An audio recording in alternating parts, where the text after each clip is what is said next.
Andhra Pradesh government దాదాపు ఒక 3 months కిందట వాట్సాప్ గవర్నెన్స్ని స్టార్ట్ చేసింది. సింపుల్గా చెప్పాలి అంటే ఒక గవర్నమెంట్కి సంబంధించినటువంటి వాట్సాప్ నెంబర్కి మెసేజ్ చేయడం ద్వారా సిటిజన్స్ ఇన్కమ్ సర్టిఫికేట్ కోసం అప్లై చేయడం, లేదంటే రెవెన్యూ రికార్డ్స్ కోసం అప్లై చేయడం, ఏదైనా టెంపుల్లో దర్శన్ టికెట్స్ కోసం అప్లై చేయడం, ఇలాంటి సేవల్ని ఇనిషియల్గా లాంచ్ చేసినప్పుడు దాదాపు 160 సర్వీసెస్తో దీన్ని లాంచ్ చేశారు. రీసెంట్గా 200 సర్వీసెస్కి ఈ ఫెసిలిటీని ఎక్స్టెండ్ చేశారు. ఇది గవర్నెన్స్కి సంబంధించి ఒక రెవల్యూషన్గా చెప్పొచ్చు.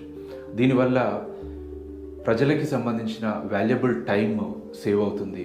గవర్నమెంట్ ఆఫీసెస్ చుట్టూ తిరగాల్సినటువంటి పని లేదు. అట్లాగే యాక్సెసిబిలిటీ పెరుగుతుంది.